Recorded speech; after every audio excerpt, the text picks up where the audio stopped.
Welcome. I'm Magnus, and I bring you horror stories to help you relax, or maybe to keep you up at night. Tell us where you're from. Are there spooky forests nearby? If you're a fan of scary stories, subscribe and drop a like. Get cozy, and let's begin. My name is Elijah Camo, and I'm 34 years old. After burning out from my finance job in New Orleans, I decided to take my inheritance money and buy a small property deep in the Atchafalaya Basin. My girlfriend Margot thought I was having a midlife crisis, but eventually agreed to join me on this temporary adventure, as she called it. My old college buddy Vince also tagged along, claiming he needed to find himself after his divorce. The three of us packed everything we owned into my pickup truck and headed to our new home, a ramshackle cabin that sat on stilts above the murky swamp water. The locals in the nearby village of St. Augustine gave us strange looks when we passed through to buy supplies. An elderly woman at the general store warned us to respect the basin as she handed me my change. I laughed it off, thinking she was just trying to scare the city folks. The cabin needed work, but it felt like ours. Vince set up our solar panels while Margot organized our meager belongings. I spent the afternoon fixing the dock where our small aluminum boat was moored. We needed to get around these waterways, especially during the rainy season when the water level rose. That first night, we celebrated with whiskey on the porch, watching fireflies dance above the water. Vince raised his glass and said, "To freedom," and we all clinked glasses. Around midnight, an unusual fog rolled in, thick as cotton and glowing faintly in the moonlight. "Is that normal?" Margot whispered, her voice tinged with unease. I assured her it was just swamp weather, but something about the way the mist seemed to pulse and swirl made my skin crawl. I dismissed it as an effect of the whiskey and exhaustion from the move. I woke up around 3 in the morning to a sound I couldn't place, a wet, slapping noise coming from underneath the cabin. Grabbing my flashlight, I peered through the floorboards but saw nothing in the dark water below. The noise stopped abruptly. When I returned to bed, Margot was sitting upright, eyes wide. "I heard singing," she said, her voice trembling. A woman's voice, singing in French. Neither Vince nor I had heard anything like that, and we convinced her it was just a dream. Breakfast the next morning was tense.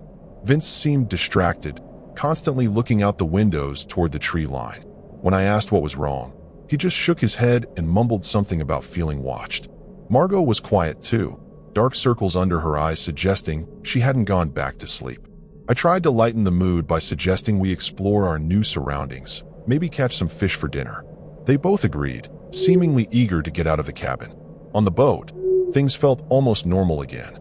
Vince pointed out an alligator sunning itself on a distant bank, and Margot took pictures of the gnarled cypress trees draped with Spanish moss.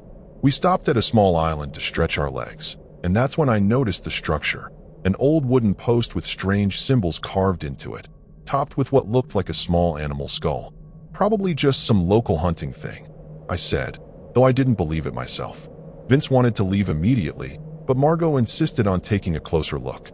As she approached the post, a murder of crows erupted from the nearby trees, their harsh cries echoing across the water. Back at the cabin, I found our front door wide open, even though I distinctly remembered locking it before we left. Nothing seemed missing, but our belongings had been rearranged slightly. Picture frames turned to face the wall, kitchen chairs pulled out from the table. When I pointed this out, Vince suggested it might have been the wind, but there hadn't been even a breeze all day. Margot found something tucked under her pillow, a small cloth pouch filled with herbs, bones, and what looked like human teeth. She threw it into the swamp water from the porch, her hands shaking. "We should leave," she said firmly. But darkness was falling, and navigating the waterways at night would be dangerous. We decided to stay one more night. That night, none of us slept well. The humidity pressed against us like a living thing, making the sheets stick to our skin. Around midnight, the generator sputtered and died, plunging us into darkness. I fumbled for the flashlight, cursing under my breath. Vince volunteered to check the generator while Margot and I lit candles around the cabin. Outside, the swamp was alive with sounds. Bullfrogs croaking, insects buzzing, and something else, something that sounded almost like whispering. Vince returned 20 minutes later, his face pale in the candlelight. The generator was fine, no mechanical issues he could find, but he discovered something disturbing near our water pump. A circle of dead animals, frogs, birds, even a small raccoon, all arranged in a perfect circle with their heads pointing inward. "Someone's fucking with us," he said, his voice cracking. Margot suggested calling the police, but our cell phones showed no signal. The satellite phone I'd bought as a backup was missing from its charging station. We were completely cut off. Morning couldn't come fast enough. As the first rays of sunlight filtered through the cypress trees, we discovered more troubling signs. The boat's fuel line had been cut, and someone had carved the same strange symbols we'd seen on the post into our front door. Margot found her camera smashed on the porch steps. Most disturbing of all, when I checked our food supplies, I discovered all our meat had spoiled overnight, despite being properly refrigerated. The smell was overwhelming, rot and decay, far beyond what overnight spoilage could cause. Our conversation over breakfast was tense and filled with disagreements. Vince wanted to hike out to the main road, about 15 miles through dense swamp, but Margot argued it was too dangerous. I suggested trying to repair the boat, but without fuel, we wouldn't get far. As we debated, a knock at the door silenced us. We froze, exchanging glances. Another knock, louder this time. When I finally worked up the courage to answer, I found only a small package wrapped in brown paper on the doorstep. Inside was a doll made of twigs and moss, with Margot's red hair woven into it. That afternoon, the rain started, relentless, pounding rain that flooded the ground beneath our cabin and rose steadily up the stilts. The road would be impassable now, and the swamp currents too dangerous for swimming. We were trapped. To make matters worse, Vince developed a fever, complaining of something moving under his skin where he'd cut himself trying to fix the boat. When I examined his arm, I saw thin, dark lines spreading from the wound like roots. He begged me not to tell Margot, worried she'd panic more than she already was. As darkness fell again, I took inventory of our supplies. We had enough food for perhaps 3 more days if we rationed carefully. The water from our pump had turned brown and foul-smelling, so we'd have to rely on rainwater. Our solar batteries were nearly drained due to the lack of sunlight. I was calculating how long we could survive when Margot called me to the window. Through the rain, we could see lights moving in the swamp. Lanterns, perhaps, bobbing between the trees. Someone was out there, watching us. That night, Vince's condition worsened. His fever spiked, and he began muttering in what sounded like French, a language he'd never spoken before. The dark lines had spread across his chest now, and small bumps moved beneath his skin. Margot tried to help by placing cool cloths on his forehead, but he lashed out, grabbing her wrist with surprising strength. "Ils viennent pour vous," he hissed. "They're coming for you." His eyes rolled back, revealing only whites, and then he began to convulse. Vince's seizure lasted nearly 5 minutes. When it finally stopped, he lay still, barely breathing. The veins in his neck had turned black, visible through his skin like ink stains. Margot wanted to try the satellite phone again, but I had to confess it was missing. She accused me of hiding it, of planning this whole disaster. Our argument escalated until a loud splash outside interrupted us. Something heavy had fallen into the water beneath the cabin. With trembling hands, I aimed my flashlight through the gaps in the floorboards. The beam caught something moving in the murky water, pale hands reaching up toward us, then a face, bloated and fish-bitten, but still recognizable. It was Mr. Thibodeau, the elderly man who'd sold us the property.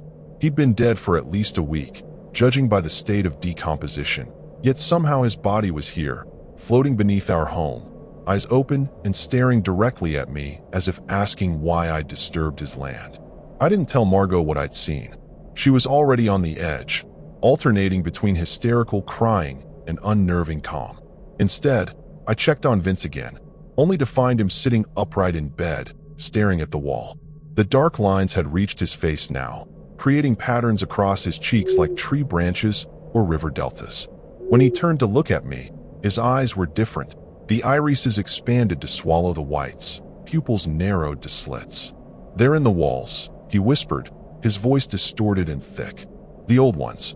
They've always been here." That's when the scratching started, faint at first, then growing louder. It came from inside the walls, moving around us in circles, getting faster and more frenzied. Claw marks appeared in the wooden panels, carving those same symbols we'd seen before. The temperature in the room plummeted despite the Louisiana summer heat outside. Our breath fogged in front of our faces as Margot screamed, pointing to the ceiling where a dark stain was spreading, dripping something too thick to be water onto the floor. The stain took shape, forming words in an elegant, old-fashioned script. Vous êtes sur notre terre. You are on our land. As if responding to these words, Vince began to laugh, a horrible sound that didn't seem human anymore.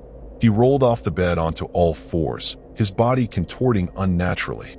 The skin on his back split open, revealing something green and scaly underneath. Margot grabbed my arm, her nails digging into my flesh. "That's not Vince anymore," she whispered. I knew she was right.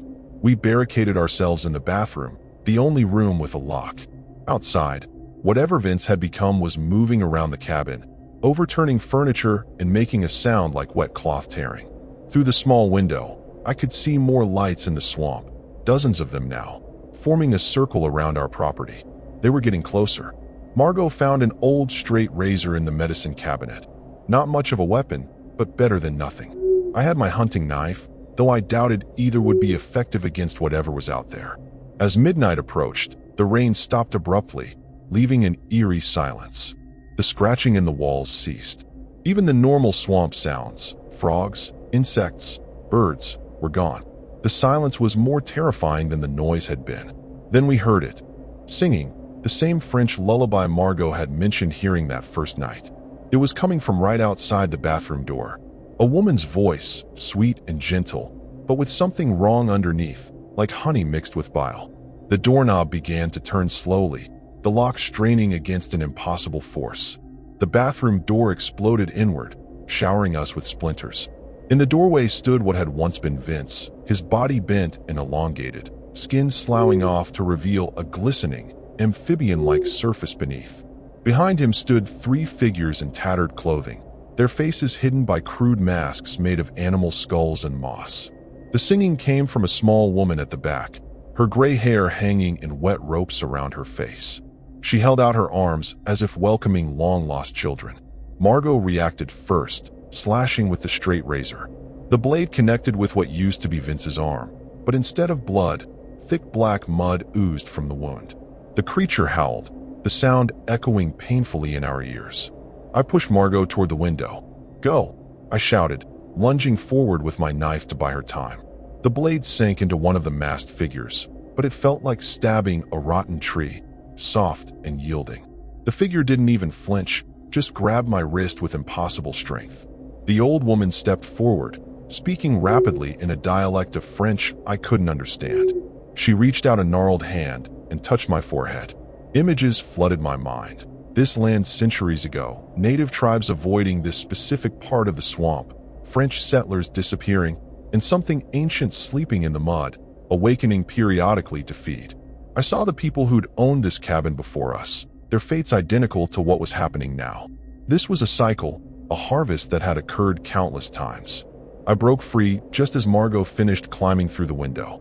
Outside, the water had risen further, now just a few feet below the cabin floor. We splashed through knee-deep water, running blindly through the swamp in the darkness. Behind us, those unearthly voices called out, sometimes sounding like Vince, sometimes like strangers begging for help. The lights we'd seen from the cabin were all around us now, not lanterns as I'd thought, but glowing orbs of putrid green fire floating among the trees.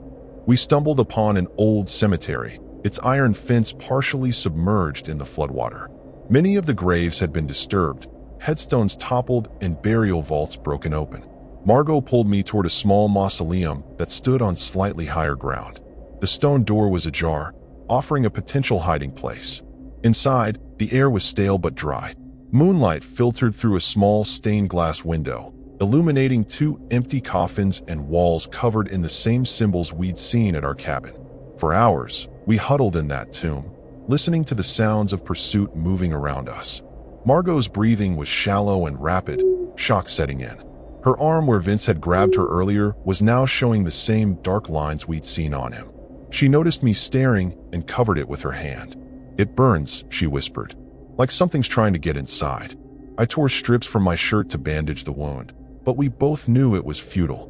Whatever infection or curse this was, it couldn't be stopped with first aid. As dawn approached, the sounds outside changed, less human-like, more like animals retreating before the sun. I risked peering out of the mausoleum. The water was receding, and in the gray morning light, I could see a dirt road about 100 yards away. If we could reach that road, we might find help. Margot was in no condition to run, her skin burning with fever, eyes glassy and unfocused. I would have to carry her. Just as I was about to lift her into my arms, she grabbed my shirt, pulling me close. "Leave me," she said, her voice suddenly clear. "It's too late." To prove her point, she pulled back the bandage. The skin beneath had turned gray and scaled, pulsing with something moving underneath. I couldn't leave Margot behind, despite her pleas. I hoisted her onto my back and staggered toward the dirt road, my legs cramping from cold and exhaustion. The weight of her body seemed to increase with every step, as if the swamp itself was trying to pull her back. By the time we reached the road, the sun was fully up, revealing the extent of the flooding and something else. All around us, half submerged in the receding water, were objects, dolls made of twigs, animal bones arranged in patterns, clay jars sealed with wax. A truck approached, an ancient Ford driven by an equally ancient man. He stopped when he saw us, his weathered face registering first surprise, then grim understanding. Without a word, he helped me load Margot into the truck bed and handed me a mason jar of clear liquid. "For the fever," he said simply. I thanked him and climbed in beside Margot, who was now drifting in and out of consciousness. As the truck lurched forward, I noticed something disturbing. The old man had the same symbols tattooed on his hands that we'd seen carved into the trees and walls. The man, who introduced himself only as Baptiste, took us to his home, a small house on the outskirts of a town I didn't recognize. He seemed to know exactly what was happening to Margot. The liquid in the jar was a tincture of local herbs, which he administered to her while chanting under his breath. "Old magic needs old remedies," he explained. When I asked why he was helping us, his answer chilled me. "Someone has to survive to tell the story. That's how it works. That's how it spreads." As night fell again, Margot's condition worsened. The scales had spread across most of her body, and she spoke only in that strange French dialect. Baptiste locked her in a room lined with salt and iron nails. "By morning, she'll either be herself again or something else entirely," he told me. I wanted to argue, to insist we take her to a hospital, but deep down I knew modern medicine would have no answer for this. Instead, I asked Baptiste to explain what was happening to us. The story he told was older than the state of Louisiana itself. The swamp where we'd bought our property was a thin place, a boundary between our world and something else. The native tribes had known to avoid it. The French settlers had tried to claim it and paid with their lives. Every few decades, someone new would arrive, unaware of the danger, and the cycle would begin again. The entities on the other side needed fresh bodies, fresh blood to maintain their connection to our world. They were human once, Baptiste said, but the swamp changed them. Now they need to change others. Around midnight, the screaming from Margot's room stopped abruptly. Baptiste and I approached the door cautiously. Inside, we found her lying perfectly still on the bed, her skin smooth and normal again, the fever apparently broken. Her eyes fluttered open as we entered, and she smiled weakly. "The pain's gone," she whispered. I fell to my knees beside her, overcome with relief. Baptiste, however, remained in the doorway, his expression guarded. He noticed something I didn't. Margot's reflection in the small mirror on the wall showed not her face, but something else, something with too many teeth and eyes like black pools. The deception might have worked if not for that mirror. As I embraced what I thought was Margot, Baptiste shouted a warning. I turned just in time to see her face split open like a blooming flower, revealing rows of needle-like teeth. I scrambled backward as Baptiste threw a pouch of herbs that burst into acrid smoke. The thing that wasn't Margot hissed and recoiled, its body twisting unnaturally. Baptiste pulled me from the room and slammed the door, securing it with a heavy wooden beam. "She was already gone when we found her," he said grimly. "That thing was just waiting for nightfall to complete the change." The truth hit me like a physical blow. I had led Margot and Vince to their deaths by buying that property, by ignoring the warnings, by treating local superstitions as quaint folklore rather than vital information. Baptiste seemed to read my thoughts. "The guilt will kill you faster than they will," he said, pouring me a glass of bourbon. But you can still do one thing right. He explained that the cycle could be broken, temporarily at least, by destroying our cabin, burning it to the waterline with special herbs and salts. It wouldn't kill the entities, but it would force them into dormancy for a generation or two, long enough for their existence to fade back into local legend until the next unsuspecting outsiders arrived.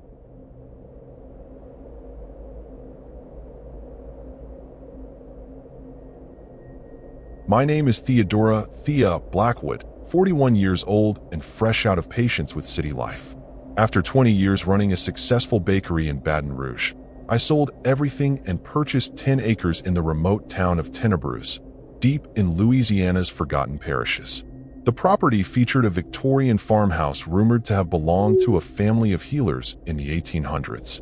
My sister Camille thought I was crazy, but my nephew Julian was excited about having a country aunt and promised to visit often. My only company would be my rescue dog Shiloh and the occasional local who might wander by. No electricity lines ran to the property, which suited me fine. Solar panels, a generator, and my grandmother's oil lamps would provide all the light I needed. Moving day arrived under ominous skies, the horizon bruised purple with an approaching storm. The movers refused to stay after dark, rushing to unload my belongings before speeding away on the winding parish road. Folks round here don't much visit this property after sundown, one of them muttered when I asked about their hurry. Not since the Guillory incident in '97. When I pressed for details, he simply shook his head and joined his colleagues in their truck. I dismissed his behavior as small-town superstition and focused on unpacking the essentials before the storm hit. The house creaked and sighed around me as I arranged my kitchen, the ancient floorboards settling under my weight. Shiloh seemed uneasy, refusing to enter certain rooms and growling at empty corners. The storm arrived with theatrical fury, hammering the tin roof and sending shadows dancing across the walls. I lit the oil lamps and continued unpacking, pleased with the rustic ambience. In the parlor, I discovered a trapdoor beneath the faded Turkish rug, likely leading to a root cellar or storage space. It was sealed with an old iron lock, the keyhole crusted with decades of paint and rust. I made a mental note to find a locksmith, curious about what might be hidden below. That night, I slept poorly despite my exhaustion. The rain eventually stopped, giving way to a silence so profound it felt like pressure against my eardrums. Sometime after midnight, I woke to the sound of humming, a low, melodic tune that seemed to vibrate through the floorboards. I assumed it was just a peculiarity of the old house settling, until Shiloh began whimpering beside the bed, his eyes fixed on the floor. When I placed my hand on the wooden planks, I could feel subtle vibrations, as if something below was in motion. Just the water table shifting after the rain. I told myself, though I didn't believe it. Daylight revealed the extent of my isolation. From my porch, I could see nothing but woods in every direction, the nearest neighbor hidden beyond the tree line. I explored the overgrown property, discovering the remains of what appeared to be a herb garden behind the house.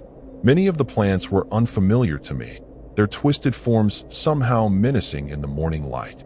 Near the edge of the woods stood a small outbuilding that wasn't mentioned in the property listing, a single room with boarded windows and a door secured by a rusted chain. Someone had carved symbols into the wood around the doorframe, crescents, stars, and what looked like eyes. My cell phone showed no service, so I drove into town for supplies and to arrange for satellite internet installation. Tenebrous consisted of one main street with essential businesses, a general store, a diner, a hardware store, and a small library. At the general store, conversations halted when I introduced myself as the new owner of the old DeVoe place. The proprietor, a heavy-set woman named Mrs. Bergeron, recovered quickly and filled my order while making polite conversation. As I was leaving, she pressed a small cloth bag into my hand. "Hang this above your front door," she said quietly. "For protection." Before I could ask what I needed protection from, another customer called for her attention. That evening, I decided to explore the outbuilding. The chain broke easily, rotted through by years of humidity. Inside, the air was stale and sweet with decay. Shelves lined the walls, holding dozens of glass jars filled with murky liquids and unidentifiable objects. A workbench dominated the center of the room, its surface stained dark and carved with the same symbols I'd seen on the doorframe. Most disturbing was a collection of dolls hanging from the ceiling, crude things made of twigs, moss, and what looked disturbingly like human hair. As I turned to leave, the door slammed shut, though there wasn't a breath of wind. It took all my strength to force it open again, and as I stumbled out into the fading daylight, I could have sworn I heard laughter from inside the now empty building. Back in the main house, I discovered puddles on the kitchen floor, though the roof showed no signs of leaking. The water was brackish and smelled of rotting vegetation. As I mopped it up, I noticed it seemed to be seeping up through the floorboards rather than falling from above. The puddles reappeared within minutes of cleaning them, slowly expanding across the floor. More troubling was their pattern. They formed a perfect circle around the trapdoor in the parlor, as if something below was trying to escape. I attempted to open the trapdoor again, this time with tools from my emergency kit, but the lock held firm despite its age. That night, a knock at the door startled me from a fitful sleep. It was nearly midnight, far too late for casual visitors, especially given my remote location. Through the peephole, I saw a young man in mud-splattered clothes, his face obscured by the porch shadows. When I asked what he wanted, his response sent chills down my spine. "I've come home, Mother. Won't you let me in?" I didn't have children. The statement made no sense. I shouted that he had the wrong house, but he only laughed, a wet, gurgling sound that reminded me of the water bubbling through my floorboards. "We all come home eventually," he said, his voice suddenly different, deeper and somehow plural. "The water brings us back." I spent the night in my locked bedroom with Shiloh and my grandfather's shotgun. The knocking continued intermittently until dawn, sometimes gentle, sometimes violent enough to shake the door in its frame. When morning finally came, I found nothing on my porch except muddy footprints that led from the woods to my door, and then vanished completely, as if their owner had simply evaporated. The water in the kitchen had receded, leaving behind a residue that sparkled faintly in the sunlight. When I touched it, my fingertips went numb, and for a moment, I heard that humming again, louder now, almost like words in a language I couldn't quite grasp. As I made coffee, trying to calm my frayed nerves, my phone rang, the first call I'd received since moving in. It was Julian, my nephew, calling to check on me and announce his plans to visit that weekend. I nearly told him about the strange occurrences, but stopped myself. He was only 16. I didn't want to frighten him or sound like I was losing my mind. Instead, I gave him directions and suggested he arrive before dark. After hanging up, I realized something odd. I'd had no cell service the day before, and I hadn't set up the satellite internet yet. How had his call come through? That afternoon, Mrs. Bergeron from the general store arrived unannounced, bearing a housewarming gift of homemade preserves. Her eyes darted nervously around the house as I invited her in for tea. "You haven't opened it, have you?" she asked without preamble. When I asked what she meant, she nodded toward the parlor. "The door to below. It needs to stay closed." She seemed relieved when I assured her the trapdoor remained locked. As she was leaving, she hesitated on the porch. "The Deveau family weren't just healers," she said quietly. "They were keepers. What they kept, it's still down there. Still hungry after all these years." After Mrs. Bergeron left, I found myself drawn to the parlor again. The trapdoor seemed to pulse in my peripheral vision, though when I looked directly at it, it appeared normal.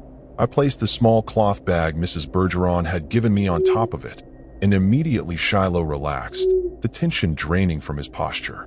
That evening, the water returned, seeping around the edges of the trapdoor, but never crossing the boundary where the cloth bag lay.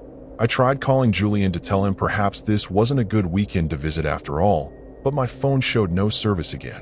The landline I discovered in the kitchen emitted only a strange, burbling static when I lifted the receiver. As dusk fell, I noticed lights moving in the woods, flashlights, perhaps, or lanterns, weaving between the trees. They formed a rough circle around my property, never approaching the house directly, but maintaining a silent vigil from the tree line.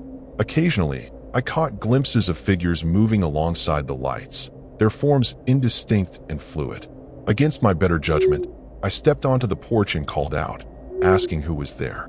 The lights immediately extinguished, plunging the woods into darkness. The silence that followed was broken only by a sound like numerous bodies slipping into water, though there was no pond or stream nearby that I knew of. I awoke the next morning to find the house transformed. Every mirror had been turned to face the wall, though I was certain I hadn't done this. In the kitchen, my grandmother's teacups had been arranged in a perfect circle on the table, each filled with that same brackish water that had seeped through the floors. Most disturbing of all, the refrigerator contained nothing but mason jars of cloudy liquid, with small, pale things floating inside that looked disturbingly like human fingers. I was certain I had stocked the fridge with normal groceries the day before. Panic rising, I ran to the front door, intending to drive into town, but my car was gone from the driveway. In its place was an ancient bicycle with rusted handlebars and flat tires.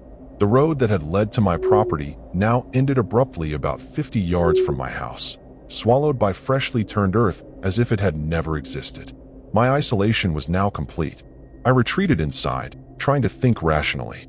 Perhaps this was some elaborate prank by the locals, meant to scare off the city woman who had moved into a house with a reputation. But the road, how could anyone have destroyed a quarter-mile of gravel road overnight without waking me? Shiloh's frantic barking drew me to the back of the house.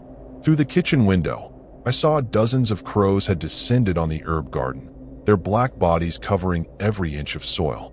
They moved in unison, pecking at the ground in a rhythmic pattern that matched the humming I'd heard through the floorboards.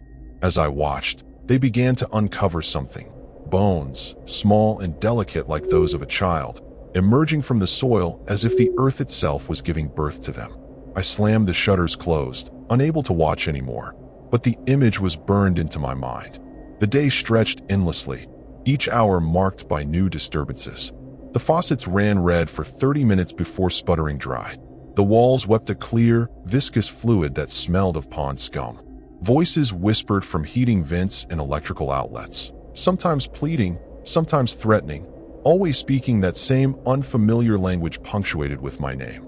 By sunset, the trapdoor in the parlor had begun to bulge upward, the wood splintering around the iron lock, as if under enormous pressure from below. The cloth bag Mrs. Bergeron had given me glowed faintly in the dimming light, seemingly the only thing preventing the trapdoor from bursting open.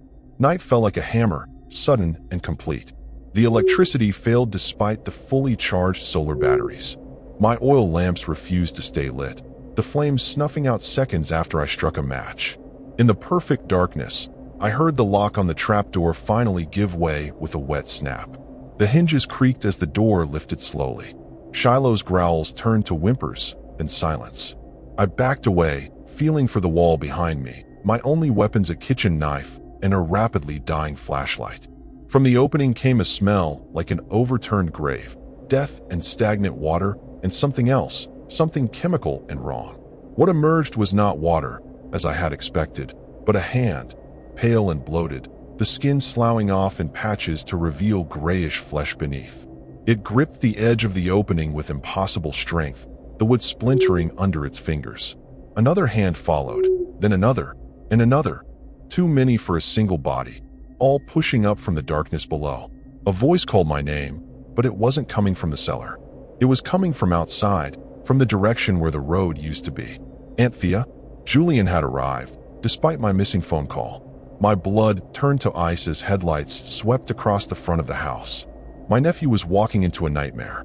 I tried to scream a warning, but my voice caught in my throat as something cold and wet wrapped around my ankle. Not a hand, but something like a tentacle, composed of that same brackish water that had seeped through my floors. It pulled, not harshly but with irresistible force, dragging me inch by inch toward the open trapdoor. I clawed at the floorboards, the knife forgotten as I fought for purchase on the smooth wood.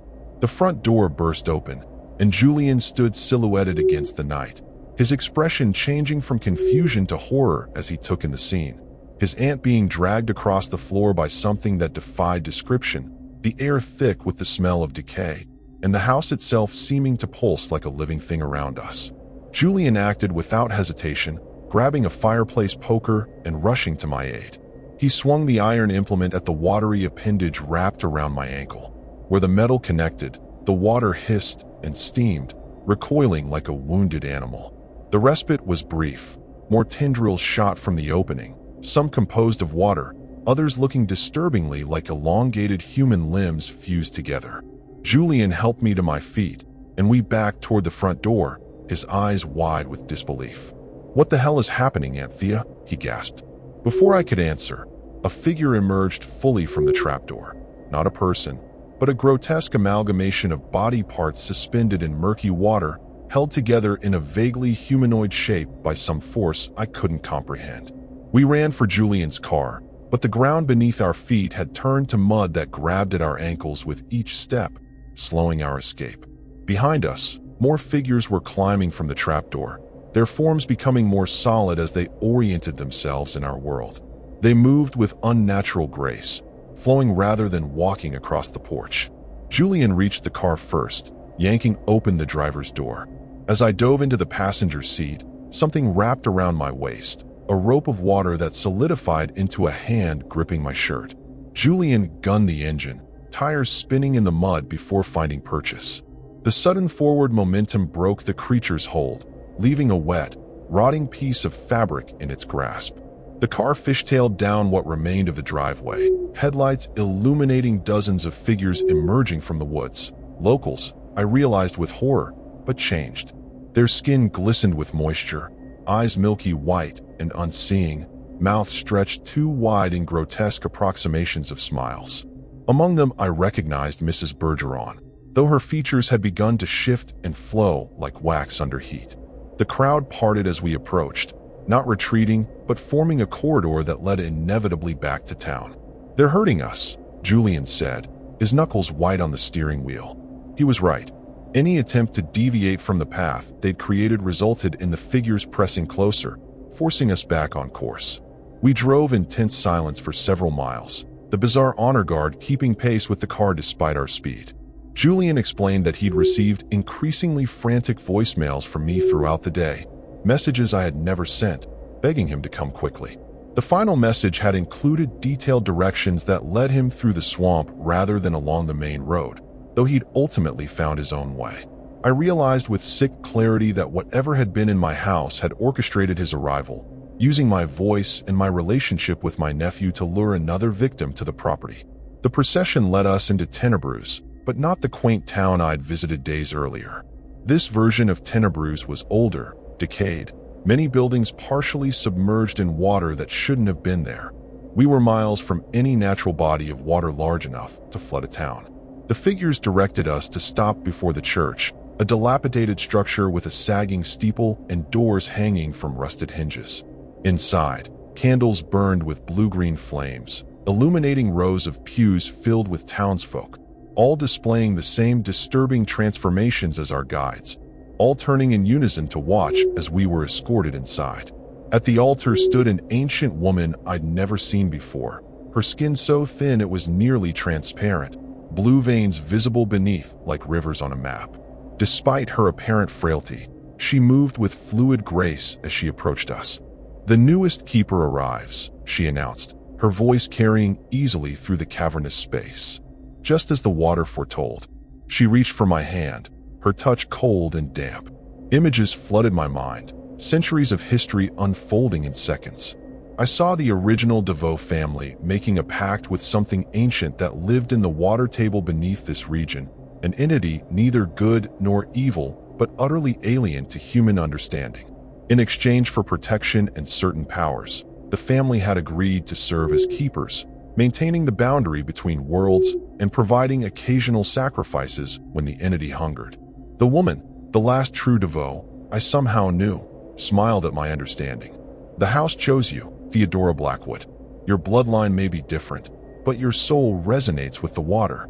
You've been drawn here to continue our work." She gestured to Julian, who stood frozen beside me, his eyes glazed. Every new keeper must prove their commitment with a sacrifice of blood, someone they love. The implications hit me like physical blows. The entity hadn't just been trying to claim me. It had been testing me, preparing me for this role. The previous keeper was dying. I could see it in the way her form occasionally wavered, becoming momentarily translucent, and she needed a replacement. The choice being offered wasn't really a choice at all. Become the new keeper and sacrifice Julian, or refuse and watch as both of us were consumed by the entity and its servants. Time seemed suspended in that decaying church as I frantically searched for a third option. Julian remained unnaturally still beside me, caught in some trance induced by the last DeVoe's touch. The townsfolk watched with hungry anticipation, water dripping steadily from their fingertips to form pools on the church floor. I thought of my house, of the symbols carved into the outbuilding, of Mrs. Bergeron's protective charm that had temporarily held back whatever lived beneath the trapdoor. There was power in those symbols, power that had maintained the boundary between worlds for generations. Perhaps that same power could be turned against its masters. With sudden clarity, I recalled the arrangement of teacups I'd found that morning. A perfect circle, a boundary. The cloth bag, the iron lock, the symbols around the outbuilding door, all were tools of containment. "You've made a mistake," I said, my voice steadier than I felt. "I am a Blackwood, not a DeVoe. My bloodline carries different gifts." I was bluffing desperately, but centuries of isolation had left the entity and its servants hungry for new stories, new possibilities. The ancient woman tilted her head, curiosity momentarily overriding her purpose. I pressed my advantage, describing a fictional lineage of Blackwoods who specialized not in keeping boundaries, but in destroying them completely, in releasing rather than containing. "If you force this role upon me," I continued, "I won't maintain your precious boundary. I'll shatter it entirely. Everything you've built over centuries will collapse." It was a dangerous gambit, threatening an entity that could easily destroy both Julian and me, but I could see uncertainty rippling through the congregation. The last DeVoe's smile faltered, her form flickering more rapidly now. "You would not dare," she hissed, but there was doubt in her voice. I had introduced an element of chaos into their carefully ordered system, a possibility they hadn't anticipated in all their planning and manipulation. While they were distracted by my threats, I slowly reached into my pocket where I'd instinctively shoved Mrs. Bergeron's cloth bag before fleeing the house.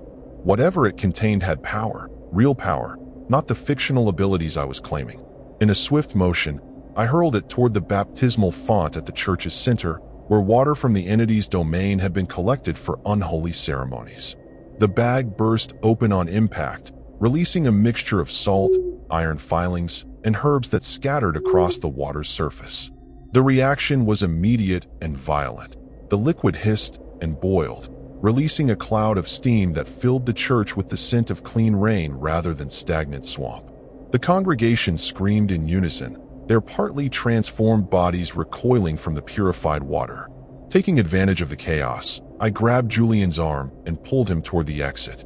The last DeVoe moved to intercept us, her human appearance now completely abandoned. Her form was liquid given temporary solidity, a sculpture of water that walked and spoke with the memories of a woman long dead. I grabbed a candelabra from a nearby pew and swung it at her, the metal sizzling as it passed through her fluid body. She shrieked, the sound like water hitting hot metal, and collapsed into a puddle that quickly rejoined the larger pool spreading across the church floor. Outside, the night air felt supernaturally clean after the cloying atmosphere of the church.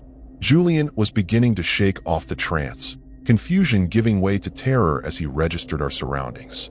"We need to run," I told him, pulling him toward his car.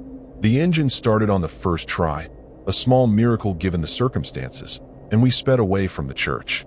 In the rearview mirror, I could see the townsfolk pouring from the building, their forms increasingly fluid as whatever magic had given them solid shape began to fail. They flowed together, becoming a single wave that pursued us through the streets of Tenebrous. The road back to the main highway was blocked by fallen trees, not a natural occurrence, but a deliberate attempt to keep us trapped within the entity's domain. Julian maneuvered around them, the car bucking and sliding on the muddy parish road.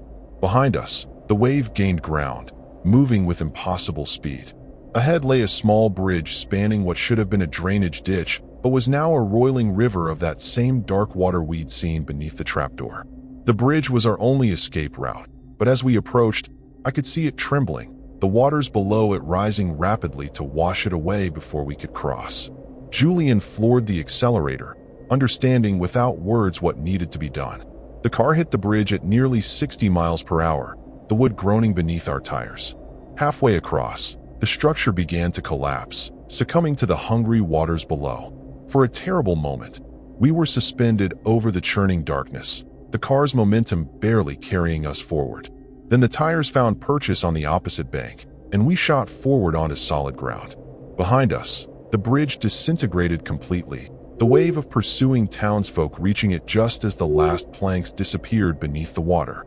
Their collective scream of rage followed us as Julian navigated the winding roads that would eventually lead to the highway, to civilization, to safety. 3 days later, from the relative security of my sister's home in Baton Rouge, I watched news reports of unusual flooding in Louisiana's southern parishes. Tenebreuse wasn't mentioned specifically. It was too small, too insignificant to warrant attention, but satellite images showed much of the region underwater, including the area where my house had stood. Experts blamed climate change and the ongoing erosion of Louisiana's wetlands, but I knew the truth. The boundary between worlds had been maintained for generations by the DeVoe family and their successor keepers. Without a new keeper to take the last DeVoe's place, that boundary was dissolving, allowing the entity's domain to gradually merge with our own. I sometimes wonder if I made the right choice, if I should have accepted the role forced upon me, becoming a jailer of ancient horrors for the greater good. But the price was too high, the sacrifice too personal. Julian still doesn't remember much of what happened that night. His mind has protected him by blurring the details into a confused jumble that he attributes to panic and poor visibility during our escape from a flash flood. I've let him believe this version of events, though I know the truth will eventually find us again. The entity is patient, its concept of time vastly different from our human understanding. It has lost its keeper, but it hasn't given up. Sometimes, when it rains heavily, I catch a familiar scent on the air, pond scum and decay and that strange chemical undertone.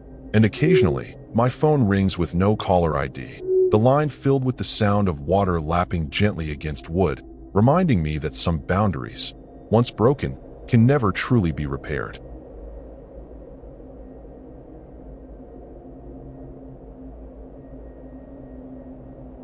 My name is Malachi LeBlanc, 37 years old, and I've returned to my ancestral home in Vermilion Parish after 15 years away. The old LeBlanc property, 5 acres of land with a sprawling Creole cottage that's been in our family for generations, had fallen into disrepair after my grandmother's death. No one wanted it. Rumors of bad luck and worse had followed our family for decades. My older brother Remy refused to even discuss the place, while my younger sister Evangeline had disappeared 6 years ago, last seen heading toward the property to make peace with the past. The local sheriff had conducted a perfunctory search, but ultimately concluded she'd simply left town, as many young people from our dying parish did. I didn't believe it. Evangeline wouldn't have left without telling me. So I quit my job as a restoration architect in Chicago, loaded my truck with tools and supplies, and drove south with dual purposes, to restore the crumbling family home and to find answers about my sister's disappearance. The property looked worse than I'd imagined when I pulled up the overgrown drive. Massive live oaks draped in Spanish moss created a perpetual twilight around the house. The white paint had long since peeled away, leaving the cypress boards beneath silver gray and weather-beaten. The wraparound gallery sagged in places, making the house appear to frown at my arrival. Still, the bones were good. These old Creole cottages were built to last, with their raised foundations keeping them safe from seasonal flooding. I parked beneath the largest oak and sat for a moment, letting memories wash over me. This had been paradise when we were children, before we understood why our parents had abandoned this place to Grandmere Odette and moved us to Baton Rouge, before we learned what the locals whispered about our family's gift. The interior smelled of mildew and something sweeter, more cloying, a scent I associated with Grandmere's remedies. She'd been what locals called a treader, a healer who used prayers, herbs, and rituals passed down through generations. Some called it folk medicine, others witchcraft. In truth, it was somewhere in between, knowledge developed over centuries by people who couldn't access conventional medical care. Grandmere had tried to teach me her ways when I was young, insisting the gift ran strongest in me among her grandchildren. I'd refused, more interested in basketball and girls than learning to treat ailments with poultices and whispered French prayers. Now, standing in her dusty kitchen where bundles of dried herbs still hung from the ceiling, I regretted that childish rejection. I spent that first day clearing debris and taking inventory of what needed fixing. The house had been ransacked at some point. Drawers emptied onto floors, furniture overturned, Grandmere's old trunk in the attic broken open, its contents scattered. This wasn't random vandalism. Someone had been searching for something specific. In the kitchen, behind the ancient cast-iron stove that hadn't been moved in decades, I found a small leather-bound journal wedged into a gap in the floorboards. The pages were filled with Grandmere's spidery handwriting, switching between English, French, and something older that I couldn't identify. Most entries detailed treatments for common ailments, fever, croup, infertility, but the final pages contained frantic warnings about something she called Le Mangeur de Lumière, the light eater, and cryptic references to a bargain made by my great-great-grandfather that was coming due. As the sun set, I realized I'd worked straight through the day without eating. The nearest grocery store was 20 miles away in Abbeville, too far to drive on my empty tank, so I scrounged through my cooler for a sandwich and bottle of water. Sitting on the gallery steps, watching lightning bugs rise from the tall grass, I felt a strange sense of homecoming despite the dilapidated state of the property. This place was in my blood, for better or worse. A noise from the edge of the property caught my attention, something large moving through the underbrush. Probably a deer or wild pig, I told myself, though the rational explanation didn't stop the hair on my arms from rising. I was reaching for my flashlight when a figure emerged from the darkness. A woman, elderly and stooped, dressed in clothes at least 20 years out of fashion. "You shouldn't have come back, boy," she called, stopping at the edge of the cleared area around the house. I recognized her then. Mrs. Thibodeau, our nearest neighbor, though near, was relative out here in the parish backwoods. She had to be pushing 90 now, but stood straight-backed and firm, her face deeply lined, but her eyes sharp. "That sister of yours stirred up trouble, and now you're doing the same. Some things are best left buried." Before I could respond, could ask what she knew about Evangeline, she turned and melted back into the darkness with surprising agility for her age. I called after her, but only the sounds of night creatures answered, cicadas and frogs creating their evening symphony, punctuated by the occasional hoot of an owl. Something else, too, a soft, rhythmic tapping from inside the house, like fingers drumming impatiently on wood. That night, I slept poorly on a camping cot set up in what had once been the formal parlor. Dreams of running through cane fields pursued by something I couldn't see left me gasping awake every hour. Around 3 in the morning, I woke to find myself standing in Grandmere's bedroom, though I had no memory of walking there. Moonlight spilled through the warped glass windows, illuminating the 4-poster bed where she had died alone. On the dressing table sat a single candle, lit and burning steadily despite the lack of drafts or air movement in the stuffy room. Next to it lay a small, tarnished silver hand mirror, its reflective surface turned face down on the wooden surface. I hadn't placed either item there during my exploration earlier. As I approached the dressing table, the candle flame changed color, shifting from warm gold to a cold, electric blue. In its uncanny light, I noticed writing on the wall above the table, written in what looked horribly like dried blood, "Find her before the solstice." Tomorrow was June 20th, the summer solstice, less than 24 hours away. Morning brought no comfort, the previous night's discoveries even more disturbing in daylight. The writing remained on the wall, confirming it wasn't a product of my exhausted imagination, though in sunlight I could see it was red clay, not blood, a minor relief. The candle and mirror were gone, leaving only faint rings of dust on the dressing table to prove they had existed at all. I photographed everything with my phone, then spent an hour scrubbing the wall clean, as if erasing the message could somehow negate its ominous warning. Find who before the solstice? Evangeline. Someone else entirely? The journal I discovered offered few additional clues, though I noticed a recurring symbol drawn in the margins of certain pages, a spiral inside a circle, with small marks like teeth around its inner edge. After a quick breakfast of coffee and granola bars, I drove into town for supplies and information. Coteau, the nearest village, consisted of little more than a crossroads with a gas station, a post office, and a small grocery that doubled as the local gathering spot. Conversations paused when I entered Guidry's market, just as they had when I was a child accompanying Grandmere on her infrequent shopping trips. The LeBlanc name carried weight here, though whether from respect or fear had never been clear to me. Old Mr. Guidry himself stood behind the counter, impossibly more wizened than I remembered, but still sharp-eyed and quick-fingered as he rang up my purchases. When I casually mentioned I was restoring the family place, his gnarled hands stilled on the register. "Your sister said the same thing," he remarked, not meeting my eyes. "Right before she went missing. Said she was going to put things right out at that old place." He bagged my items with deliberate slowness. Sheriff might have given up looking, but folks around here know better. That marsh doesn't just swallow people without a reason. Before I could press him for details, the bell above the door jingled as another customer entered. A young woman in her early 20s with copper-colored hair, pulled back in a practical braid.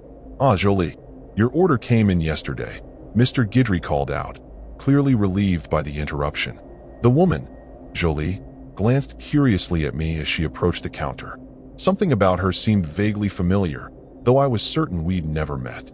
It wasn't until she spoke, asking Mr. Guidry about a special order of herb seeds, that recognition clicked. Her voice, the cadence and slight accent, was eerily similar to my grandmother's. This was Jolie Mouton, Grandmere's apprentice during her final years. I hadn't made the connection immediately because she'd been a gangly teenager when I last visited, barely noticeable as she helped Grandmere sort herbs or prepare tinctures. Now she was a grown woman who carried herself with the same quiet confidence my grandmother had possessed. When Mr. Guidry reluctantly introduced us, her green eyes widened slightly, but she showed none of the discomfort the other locals displayed toward me. Instead, she invited me to join her for coffee at the gas station's attached cafe, the only place in Coteau that served anything resembling food. Over mediocre coffee and surprisingly good beignets, Jolie confirmed what I'd begun to suspect. My sister's disappearance was connected to the family gift that I'd rejected but Evangeline had embraced. "She came to me first, about 6 years ago," Jolie explained, her voice low despite the empty cafe. "She'd been having dreams, the same dreams your grandmother had before she died, about the bargain coming due." When I asked what bargain, Jolie hesitated, stirring her coffee needlessly. "It's not my place to tell you that. But Evangeline found something in your grandmother's papers, something that frightened her badly. She thought she could fix it herself, break the cycle. That's the last time I saw her, the day she headed out to the old place with a bag full of protective herbs and her copy of your grandmother's grimoire." The drive back to the LeBlanc property seemed longer, the familiar landscape suddenly sinister in new ways. Jolie had refused to tell me more, insisting that family business should remain within the family. But she'd agreed to meet me at the house the following morning, Solstice Day, to help me search for whatever Evangeline had been seeking. As I turned onto the overgrown drive, movement caught my eye, a flash of white among the trees that lined the approach. I slowed the truck, peering into the dappled shadows. A figure stood partially obscured by a massive oak trunk, tall and thin, dressed in what appeared to be an old-fashioned white nightgown. For one heart-stopping moment, I thought it was Evangeline. But as I blinked, the figure was gone, leaving nothing but shifting patterns of sunlight filtered through Spanish moss. That evening, I focused on making one room of the house properly habitable, cleaning years of dust and grime from what had been my childhood bedroom. As I worked, I felt watched, though no one was there when I turned around. Objects weren't where I'd left them. Tools moved to different surfaces, doors I'd closed standing open, windows I'd unlocked suddenly latched. The tapping I'd heard the previous night returned, louder now and moving throughout the house, always just one room away from wherever I happened to be. When darkness fell completely, I barricaded myself in the bedroom with a battery-powered lantern, Grandmere's journal, and the pistol I'd brought from Chicago, a precaution that had seemed excessive when I packed it, but now felt woefully inadequate against whatever presence shared the house with me. Sleep came in fits and starts, broken by the same dream repeated with increasing clarity. Evangeline standing in the center of the old family cemetery behind the house, moonlight gleaming on her dark hair as she traced that spiral symbol from Grandmere's journal in the dirt with a stick. In the dream, the ground beneath the symbol began to crack and shift, soil falling away to reveal something pale and writhing beneath. I woke from the final iteration gasping for breath, sheets soaked with sweat despite the room's chill. The digital clock on my phone showed 3:33 a.m., what paranormal enthusiasts called the devil's hour. Outside my window, a light bobbed among the trees at the edge of the property, moving with purpose toward the small family cemetery I'd glimpsed in my dream. Grabbing my pistol and flashlight, I slipped out of the room and down the back stairs, determined to confront whoever, or whatever, was trespassing on LeBlanc land in the middle of the night. The cemetery lay a quarter-mile behind the house, surrounded by a wrought iron fence whose decorative flourishes had long since surrendered to rust. The gate stood open, its hinges shrieking softly in the night breeze as if warning me away. Inside, ancient gravestones leaned at precarious angles, names and dates worn nearly smooth by decades of Louisiana weather. The bobbing light I'd followed had disappeared, but fresh footprints marked the muddy ground, too small to belong to a man, about the size of a woman's boots. In the center of the cemetery stood the LeBlanc family crypt, a small mausoleum built of crumbling brick and marble, its door secured by a heavy iron lock that appeared recently cleaned, the metal gleaming dully in my flashlight beam.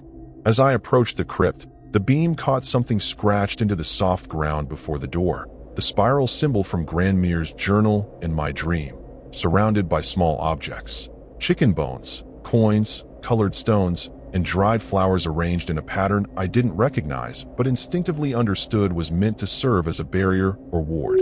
The air felt charged, as if a storm approached, though the sky remained clear and star-filled. My skin prickled with static electricity, and the metallic taste of pennies filled my mouth. Something was happening here, something connected to whatever had taken my sister. I stepped carefully over the arranged items and pressed my hand against the crypt door. It swung open at my touch, the lock falling to the ground with a hollow thud. The crypt's interior was larger than its exterior suggested, the rear wall clearly added later to create an antechamber before the actual burial vault. Candle stubs lined stone shelves cut into the walls, remnants of previous visitors. Dust covered every surface except a circular area in the center of the floor, which had been meticulously swept clean.